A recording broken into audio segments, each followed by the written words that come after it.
ప్రజావాణి ఫిర్యాదులను జాప్యం లేకుండా పరిష్కరించాలని జిల్లా కలెక్టర్ బి చంద్రశేఖర్ అధికారులను ఆదేశించారు.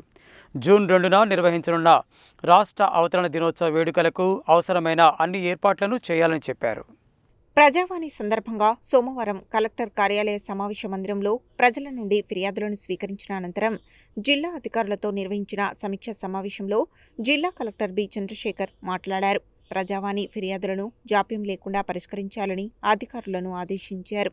అలాగే డివిజన్ స్థాయిలో నిర్వహించే ప్రజావాణిని పగడ్బందీగా నిర్వహించి ప్రజల సమస్యలను అక్కడికక్కడే పరిష్కరించేలా చర్యలు తీసుకోవాలని సూచించారు. సమస్యలు స్థానిక స్థాయిలోనే పరిష్కారమైతే ప్రజలకు సౌలభ్యం కలుగుతుందని, ప్రయాస తగ్గుతుందని తెలిపారు. ప్రజావాణి ఫిర్యాదులతో పాటు సీఎం కార్యాలయం నుండి వచ్చిన ఫిర్యాదులు, ఇతర దరఖాస్తులపై కూడా ప్రత్యేక దృష్టి సారించి త్వరితగతిన పరిష్కారం చూపాలని అధికారులను ఆదేశించారు.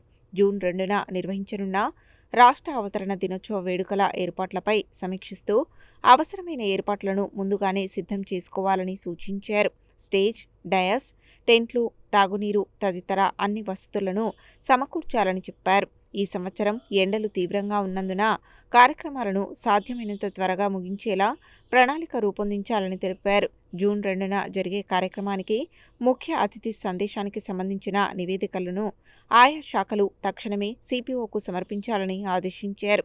ప్రోటోకాల్ ప్రకారం సీటింగ్ ఏర్పాట్లు చేయాలని, రాష్ట్ర అవతరణ దినోత్సవ వేడుకల సందర్భంగా నిర్వహించే సాంస్కృతిక కార్యక్రమాలు, వివిధ శాఖల శకటాలు, స్టాళ్ల ఏర్పాట్లను సమర్థంగా నిర్వహించాలని సూచించారు. అలాగే స్టాళ్లలో ప్రజాపాలన ప్రగతి ప్రణాళిక కార్యక్రమాలను ప్రజలకు స్పష్టంగా అర్థమయ్యే విధంగా ప్రదర్శించాలని తెలిపారు. ప్రజాపాలన ప్రగతి ప్రణాళికలో భాగంగా సోమవారం నుండి నిర్వహించనున్న మహిళా శిశు సంక్షేమ వారోత్సవాలను విజయవంతంగా నిర్వహించాలని సూచించారు. ఈ కార్యక్రమాల్లో ప్రజాప్రతినిధులను భాగస్వామ్యం చేసి విజయవంతం చేయాలని అధికారులకు తెలిపారు. జూన్ 1న నిర్వహించే సామూహిక గృహ ప్రవేశాలకు అవసరమైన అన్ని ఏర్పాట్లు చేయాలని ఆదేశించారు. రాష్ట్ర అవతరణ దినోత్సవ వేడుకలకు జిల్లా అధికారులు తమ సిబ్బందితో సహా తప్పనిసరిగా హాజరు కావాలని సూచించారు. ఈ సోమవారం నిర్వహించిన ప్రజావాణిలో రెవెన్యూ శాఖకు 46 ఫిర్యాదులు, ఇతర శాఖలకు 57 ఫిర్యాదులు అందగా మొత్తం 103 దరఖాస్తులు ప్రజలు సమర్పించారు. ఈ సందర్భంగా జిల్లా కలెక్టర్ యూనిక్ డిజబిలిటీ ఐడిపై రూపొందించిన కరపత్రాన్ని ఆవిష్కరించారు.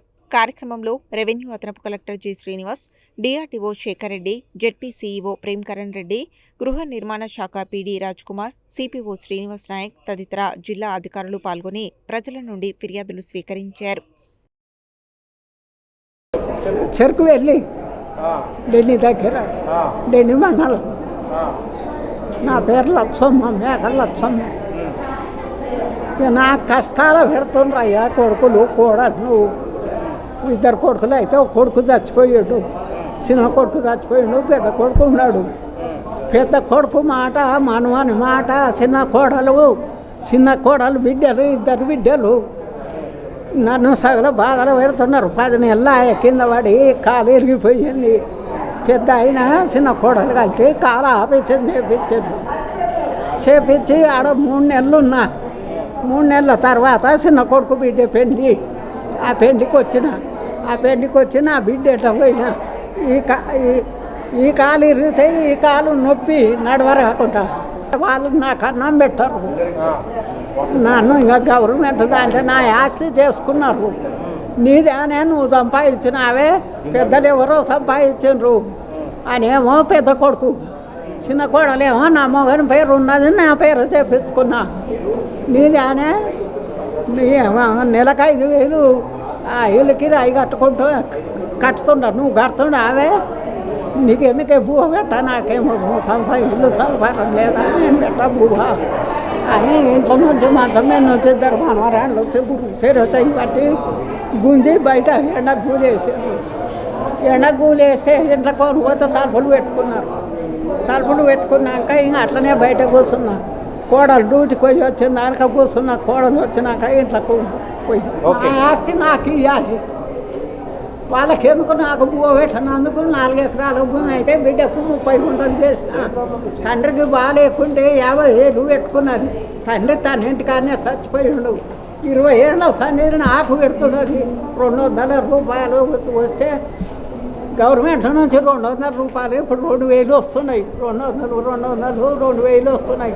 ఆ 2000 నాకు నెలకు 2000 మందులు పడతాయి. మరి నేనేం నేను బతకాలి? చెరుకు వెళ్ళి ఉండి మేము పెడుతున్నాం, ఎందుకు పెడతలేము? మేము పెడుతున్నాం, ఉండమంటూ ఉండదు కన్నా మాటలు. ఓకే మాటలు చాలు. నా పేరు భీవనపల్లి రాజు. మాది గ్రామం మెల్మకన్య, గట్టుపల్లి మండలం, జిల్లా నల్గొండ మాది. మేము 2 సంవత్సరాల నుంచి తిరుగుతున్నాము ల్యాండ్ కోసానికి, ఎన్ఓసి కోసానికి. ఎంఆర్ఓ రిజిస్ట్రేషన్ చేయట్లేదు. ఎంఆర్ఓని అడుగుతానేమో ఎన్ఓసి కావాలని అంటుండు. ఆర్డీఓ గారు అడుగుతానేమో ఎస్సీ కార్పొరేషన్లు ఇస్తారు పో తెచ్చుకో అంటారు. ఎస్సీ కార్పొరేషన్లు కలెక్టర్ మీద పెడతారు. 2 సంవత్సరాల నుంచి కాలయాపన చేస్తారు. మా దగ్గర అన్నీ ఉన్నాయి. 1B ఉంది, ఈసీ ఉంది, కోర్టు నుంచి 2 ఆర్డర్లు ఉన్నాయి, ప్రొసీడింగ్ ఉంది. అన్నీ ఉన్నా కానీ ఇంతవరకు మాకు ఏ రెస్పాన్స్ లేదు. మాకు ఏం చేస్తలేరు. మా అమ్మకు 70 సంవత్సరాలు. రోజు ప్రతి సోమవారం తిరుగుతున్నాం మేము. మమ్మల్ని పట్టించుకుంటూనే లేరు. కలెక్టరు దీని మీద చర్య తీసుకొని మాకు న్యాయం చేయాలని కోరుతున్నాం. సార్ అక్రమంగా నన్ను దొరకపోయి నరసింహ వాళ్ళందరూ వచ్చి మా అమ్మలు 5 చంపి భూమి అక్రమంగా వచ్చి కొట్టి చంపుతాం సార్. కొడుతురు సార్. కుర్మేట్ల చర్య తీసుకోవాలని కోరుతున్నాం సార్. శారద, తిమ్మాపురం, తూర్పు తండం, మాది దామర్చల్ల మండలం, వీర్లపాలెం గ్రామ పంచాయతీ. వీర్లపాలెం శివార్లో ల్యాండ్ పోయింది వైటీపీఎస్ కింద. 10 సంవత్సరాల నుంచి తిరుగుతున్నాం కానీ మాది పరిష్కారం దొరకట్లేదు. ఆర్డీఓ వచ్చిండు, సబ్ కలెక్టర్ వచ్చిండు, ఇక్కడ కలెక్టర్లు కూడా చాలామంది మారిపోయినరు. అక్కడ సీఎం వచ్చిన మినిస్టర్ గారు వచ్చినా కూడా పట్టించుకోలేరు మా ఫైళ్ళు. మాకు నష్టపరిహారం రాలేదు. చాలా ఇబ్బంది పెడుతుండ్రు అధికారులు. మాది కొంచెం నష్టపరిహారం రావాలని కోరుకుంటున్నాం. అదేవిధంగా ఇప్పుడు ఉన్న సిచ్యువేషన్లో కొంతమంది భూమి లేని వాళ్ళకి కూడా పైసలు వచ్చినాయి, జాబులు వచ్చినాయి. మాకు భూమి ఉన్నా కూడా మాకు చాలా ఇబ్బంది అవుతుంది. పైసలు రావట్లేదు, జాబులు రావట్లేదు. అదేవిధంగా మాకు కొంచెం న్యాయం చేయాలని ప్రభుత్వాన్ని కోరుకుంటున్నాం. నాకు 6 ఎకరాలు పోయింది. 6 ఎకరాలు పోతే 20 గుంటలది వచ్చింది. ఇంకా కతిమం రాలేదు. వాటి కోసం పోరాటం చేస్తున్నాం. చాలా ఇబ్బంది అవుతుంది మాకు. ఇంతమంది ఆర్డీఓలు వచ్చిండ్రు, కలెక్టర్ వచ్చిండ్రు కూడా పట్టించుకోవట్లేరు.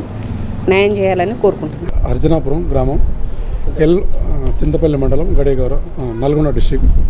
మాది సమస్య ఏంటంటే ప్రజాపాలన. మేము కూడా ఇల్లు లేకుండా ఇల్లు పెట్టుకున్నాము. మాకు ఇల్లు అర్హత ఉన్నా కూడా మాకు L3లో పడింది. అది దాన్ని L1గా మార్చి మాకు ఇల్లు ఇప్పించాల్సిందిగా కలెక్టర్ గారిని కోరుతున్నాం. గ్రామం అర్జునాపురం. ఈ ఇందిరమ్మ ఇళ్ళకి సంబంధించేసి ఈ అర్హులైన వాళ్ళంతా L3లో ఉండడం వల్ల వీళ్ళకు ఇండ్లు రాకపోవడం వల్ల ఈరోజు మనం కలెక్టరేట్ ప్రజాపాలన కలవడం జరిగింది. కాబట్టి ఈ L3 హౌజెస్ ఇబ్బంది ఉన్న వాళ్ళకు కట్టుకోవడానికి అర్హులైనప్పటికీ కూడా L3 ఉండటం వల్ల హౌజెస్ రావడం లేదు. కాబట్టి దానికి ఖచ్చితంగా మీరు ఈ అంశం పైన చర్య తీసుకొని అర్హులైన ఇందిరమ్మ ఇండ్ల ప్రజలకి ఖచ్చితంగా ఇండ్లు ఇచ్చి ఏర్పాటు చేయాలని చెప్పి కోరుతున్నాను.